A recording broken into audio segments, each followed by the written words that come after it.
facilities, and damaged ships. Not officially aligned with any faction, they were dangerous opportunists. "We just need repairs," Minho called out. "We'll take only what we need and leave." Laughter echoed through the darkness. "Your ship has valuable parts." And a Luma, even more valuable. Nari's patterns dimmed in fear, making her nearly invisible. Only Minho, standing close, could see her trembling. "Stay near me," he whispered. "They can see your light." "I cannot control it fully," she replied, her voice tight with panic. Emotional response, automatic. Minho thought quickly, then removed his jacket and wrapped it around her, muffling her glow. "Now, follow me." "But you cannot see in darkness either," she protested. "Better than you think," Minho said. "Humans feared darkness for millennia. Then we learned to use it." He moved silently through the station, guiding Nari by the hand. His steps were careful but confident. Years of working in the dark recesses of derelict ships had taught him to navigate by touch and sound. The scavengers were closing in, their light sweeping through corridors. Minho pulled Nari into a maintenance shaft, pressing flat against the wall as figures moved past. "How many?" Nari whispered, her telepathic abilities detecting multiple minds. "At least 6, Minho replied. "We need to reach the auxiliary control room. I saw it on the station schematics." They moved through the darkness, evading the searching scavengers. When they reached the auxiliary controls, Minho quickly worked the manual systems. "What are you doing?" Nari asked. "Something unpredictable," he replied with a grim smile. Suddenly alarms blared throughout the station, emergency lights flashed, and a computerized voice announced, "Warning, atmosphere venting in Sector 3, emergency protocols activated." Chaos erupted as the scavengers rushed to secure their own safety. In the confusion, Minho led Nari back toward their ship. They were nearly there when 3 scavengers blocked their path. In the pulsing emergency lights, Minho could see their modified bodies and weapons. "The human protects the light skin," one snarled. "Take them both." What happened next shocked Nari. Minho, who had been kind and gentle with her, transformed. He moved with startling speed and ferocity, using the uneven light to his advantage. The scavengers, despite their weapons, were unprepared for his aggression. When it was over, the scavengers lay unconscious, and Minho stood breathing heavily, a strange calmness in his eyes. "You fought like a predator," Nari said as they continued to their ship. "Humans are predators," Minho replied simply. "We just pretend to be civilized most of the time." As they detached from the station, Nari watched Minho with new understanding. The same hands that had gently tended her wounds could become weapons when necessary. The same mind that appreciated music could calculate the most efficient way to disable an opponent. "Your people are right to find humans frightening," Minho said quietly. "But fear isn't always bad. Sometimes it keeps you alive." Outpost 7 appeared. On the view screen, a sprawling space station with ships from dozens of species docking at its many ports. After their harrowing escape from the abandoned mining station, Minho had managed to repair the empty pocket enough to limp the rest of the way. The journey had taken 3 additional days, during which Nari had helped maintain the fragile systems through her growing understanding of human technology. "We made it," Minho said, relief evident in his voice as he guided the ship toward an available dock. Nari's patterns glowed with a mix of emotions. "Yes, my people will be waiting." The station's docking authority hailed them immediately. "Salvage vessel empty pocket, we have been monitoring for your arrival.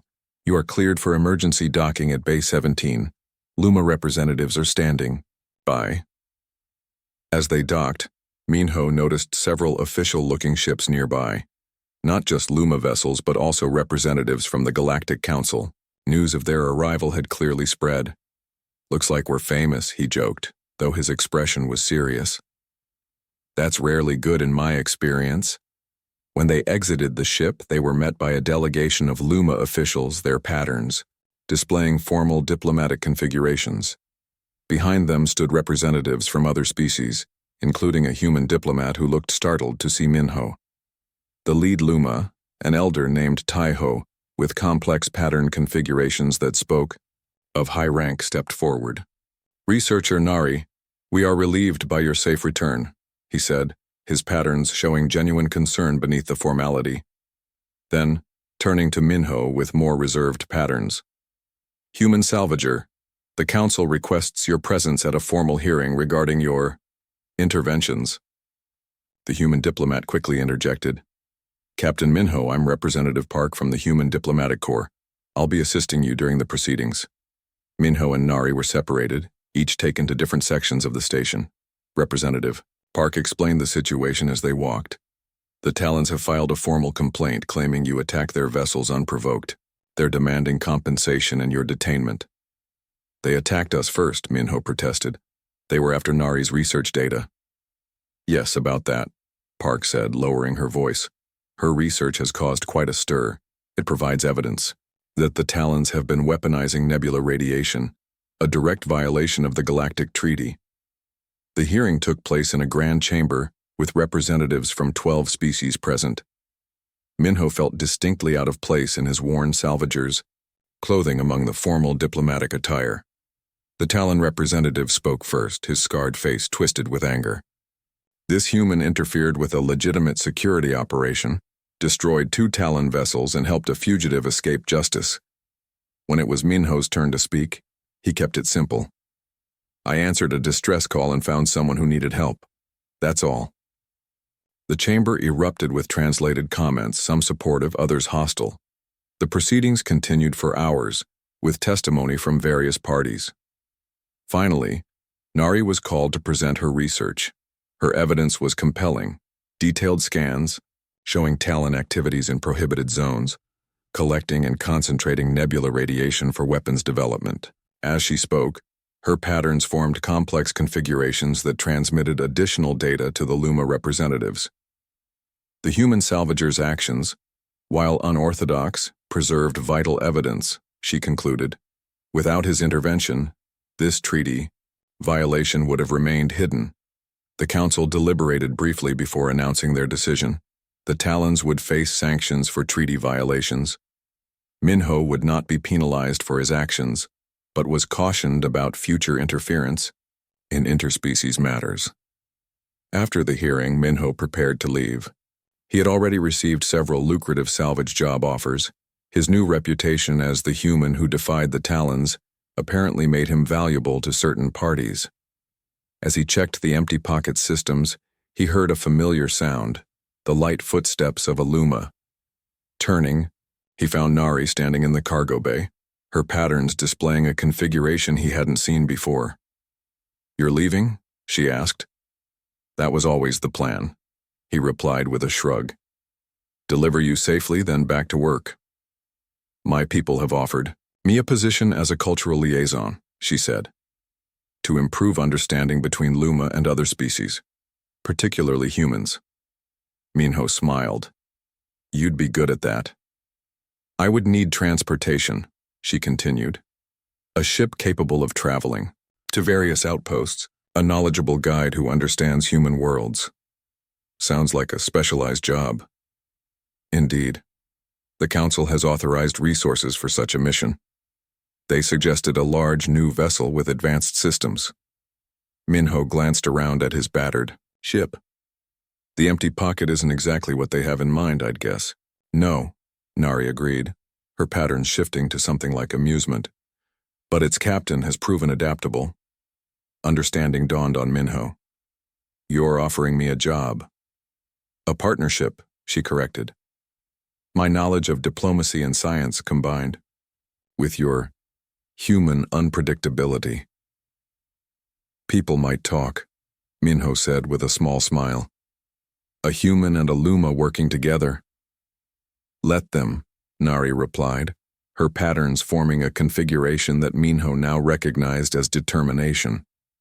"Perhaps it's time for new beginnings for both our peoples." As they prepared for their first official mission, Minho found himself looking forward to the journey ahead. He had spent years alone in the vastness of space, salvaging remnants of the past. Now, somehow, he had become part of building something new. "Where to first?" he asked as they cleared Outpost 7's docking area. Nari studied the star chart, her patterns reflecting the light of distant suns. Somewhere neither of us has been before. Minho smiled as he set the coordinates.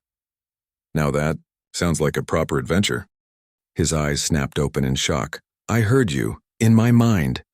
Nari's patterns glowed with excitement. First contact, true contact, between our species. The next morning, alarms blared throughout the ship. Minho rushed to the bridge, Nari close behind. Unidentified vessel approaching, the AI reported. Not Talon configuration. On the view screen, a sleek ship with familiar luminescent patterns appeared. Luma, Nari whispered, her own patterns flashing with complex emotions. Should I run? Minho asked, hand hovering over the engine controls. Nari hesitated, then shook her head. No, time for my people to meet humans properly. As the Luma ship established communication, Nari stood tall beside Minho. When her people saw her standing with a human, their transmitted telepathic shock was strong enough that even Minho could sense it. This human saved me, Nari told her, people in both spoken language and telepathic communication. He risks his life still to bring me home. The Luma captain's image regarded Minho with uncertainty. Humans have been known to act unpredictably. Yes, Nari agreed, placing her hand on Minho's shoulder. That is their strength, not their weakness. As the two ships traveled together toward Outpost 7, the first true cultural exchange between humans and Luma had begun, all because one salvage operator had chosen to answer a distress call. The gentle hum of the Luma ship's engines felt strange to Minho after weeks aboard his rugged salvage vessel. The two ships traveled side by side toward Outpost 7, where they would officially register the first diplomatic contact between humans and Luma in decades. Nari stood beside him on the Luma vessel's observation deck. Her people had invited him aboard as a gesture of goodwill, though he could sense their unease at having a human among them. Your ship is impressive, Minho said, admiring the seamless design where technology blended with organic elements. Makes the empty pocket look like ancient history.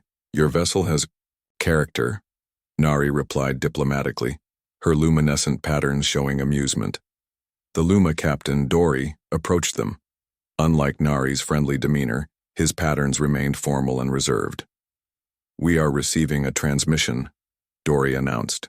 Talon vessels approaching from Sector 9. Minho tensed. How many? 3 warships. Dory's patterns flashed with concern. They demand we surrender the research data. Nari's glow dimmed with fear. They cannot have it. My research proves they've been violating the Galactic Treaty by weaponizing nebula radiation. Can your ship outrun them? Minho asked Dory. Possibly, but not while towing your vessel. Minho nodded. Then I'll create a diversion in the empty pocket while you escape with Nari. No, Nari protested, her patterns flaring brightly. The Talons will destroy you. They'll have to catch me first, Minho replied with a confident smile that didn't quite reach his eyes. Despite Nari's objections, Minho returned to his ship. As he prepared for departure, Nari appeared in his airlock. What are you doing here?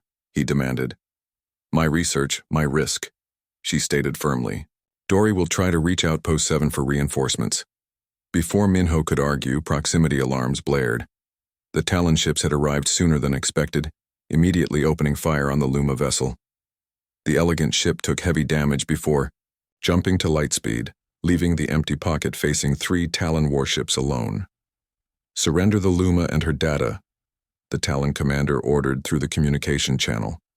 Minho's response was to fire his engines at full thrust, diving toward a nearby asteroid field.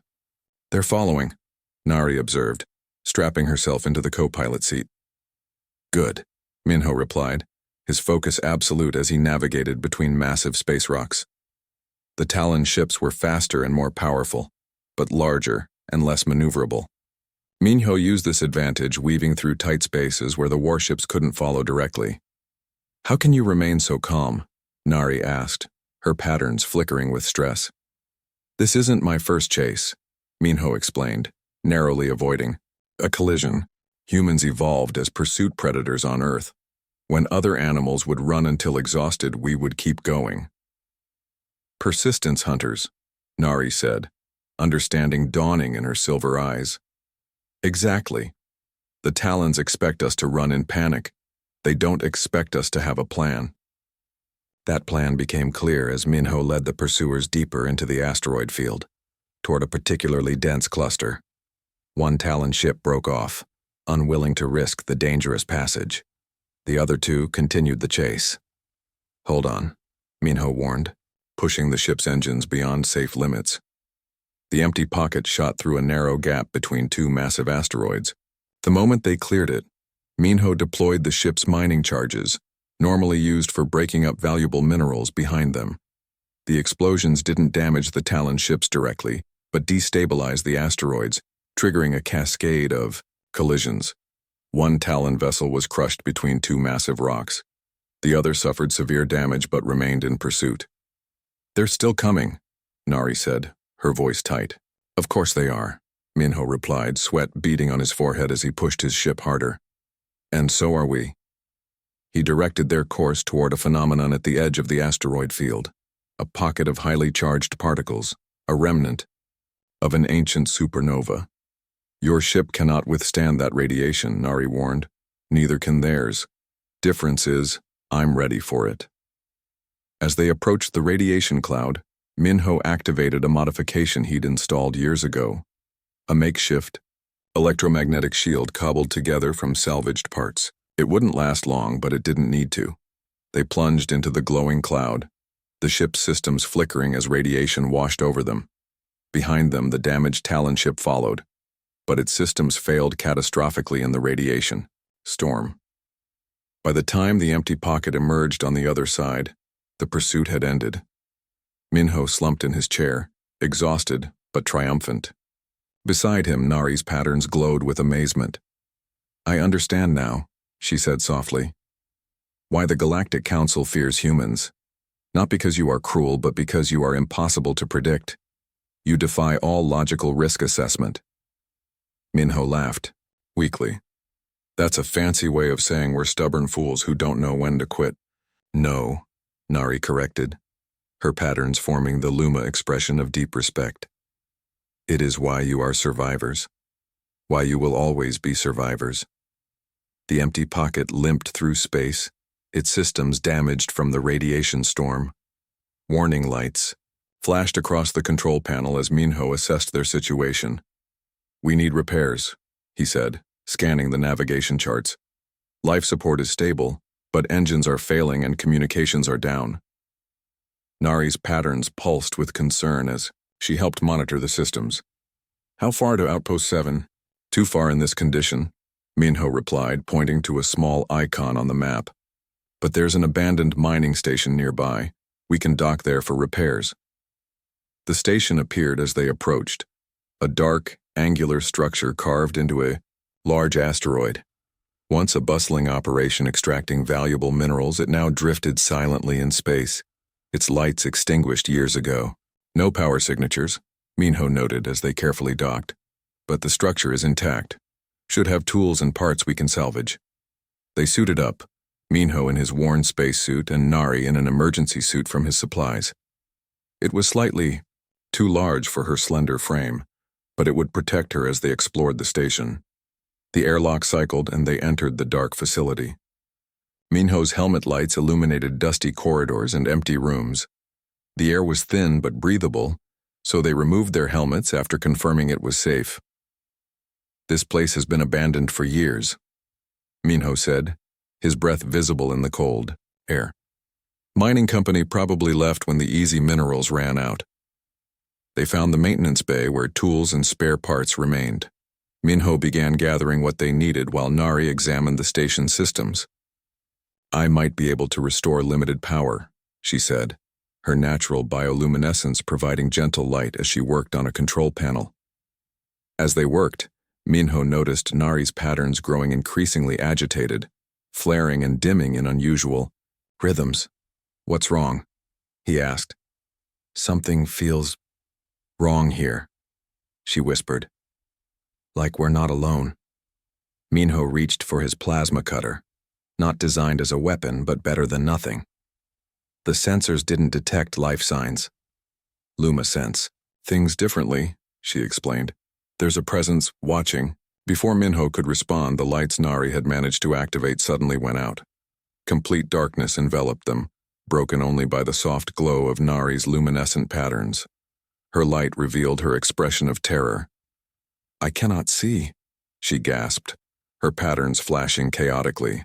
Luma evolved in perpetual twilight. Complete darkness is frightening for us. Minho moved closer to her. It's okay. Humans see poorly in darkness too, but we learn to adapt. A sound echoed from a distant corridor, metal scraping against metal. We should leave, Nari whispered. The repairs aren't finished, Minho replied, his voice steady despite the tension. We'd never make it to Outpost 7. Another sound, closer this time. Then a voice called out, harsh and mechanical through a translator. Visitors to our home. How fortunate. Minho recognized the accent immediately. Scavengers, nomadic groups that preyed on abandoned. Human rescues alien girl. Sparking an unlikely romance, Minho watched the stars drift by through the viewport of his salvage ship, the empty pocket. 6 months alone in deep space had made him appreciate the quiet moments. His calloused fingers tapped absently on the control panel as he scanned for valuable debris. Captain, unidentified signal detected, announced the ship's AI, breaking the silence. Origin, Sector 7, Quadrant 3, signal type, distress beacon. Minho frowned. That's Talon territory analysis. Signal appears to be from an escape pod. Talon patrol vessels detected within range. Recommended action, report and avoid. He ran a hand through his messy black hair. This sector was dangerous. The Talons were known for their aggression toward other species. Standard protocol was clear. Report and move on. Plot and intercept course, Minho said. Captain, this action violates safety protocols, the AI reminded him. Noted. Do it anyway. The empty pocket changed direction, engines humming as they pushed toward the source of the distress call. Minho checked his weapon systems. Not much, but enough to handle trouble if it came looking. As they approached, he spotted the small pod drifting amid asteroid debris. Scan for life signs, he ordered. One life form detected. Non-human. Weak vital signs. Using the tractor beam, Minho carefully brought the pod into his cargo bay. When the airlock sealed, he grabbed a medical kit and hurried down. The pod was unlike any he had seen before, sleek with swirling patterns that seemed to glow faintly. When he opened it, he found himself staring at a being unlike any he had encountered. Her skin had a pale blue tint with faint patterns that pulsed with light. Her features were delicate, almost human-like, but with an otherworldly grace. She was unconscious, a wound on her temple leaking silvery fluid. I need to get you to the medbay, he muttered, carefully lifting her. She was surprisingly light in his arms. In the medbay, Minho worked quickly, using the scanner to identify her physiology. The computer identified her as Luma, a rare species known for their telepathic abilities and avoidance of human space. What were you doing out here? He wondered aloud as he treated her wound. Hours later, as Minho dozed in a chair beside the medbay bed, he was startled awake by a soft gasp. The alien was awake, pressing herself against the wall, silver eyes wide with fear. Hey, it's okay, Minho said softly, raising his hands to show he meant no harm. You're safe. The alien's gaze darted around the room, taking in the unfamiliar surroundings. When her eyes settled on him, Minho felt a strange sensation, like a gentle touch inside his mind. Yes, I'm human, he said, guessing at her thoughts. My name is Minho. He pointed to himself. Minho. She stared at him for a long moment before placing a slender hand on her chest. Nari, she said, her voice melodic and strange. Suddenly, Minho felt another touch in his mind, stronger this time, followed by broken thoughts that weren't his own. Ship. Attacked. Talons. You were attacked by Talons? He asked. Nari's eyes widened in surprise.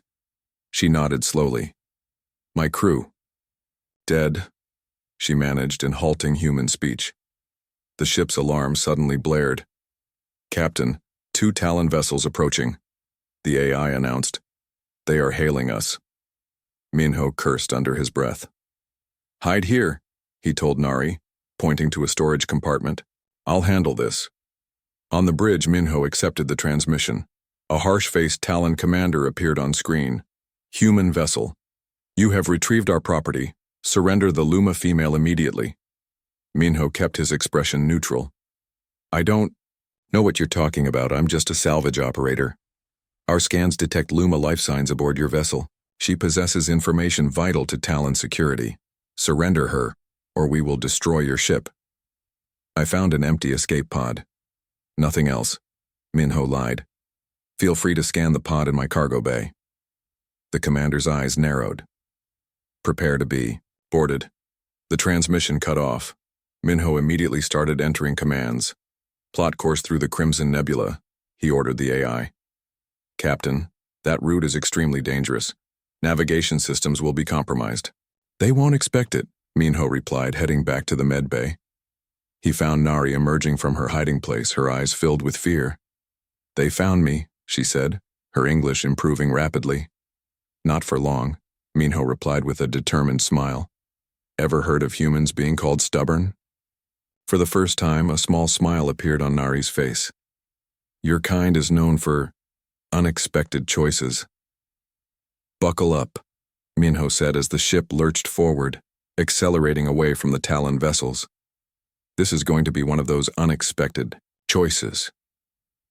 As they raced toward the swirling crimson clouds of the nebula, Minho felt something he hadn't experienced in months of solitary salvage work, the thrill of not being alone.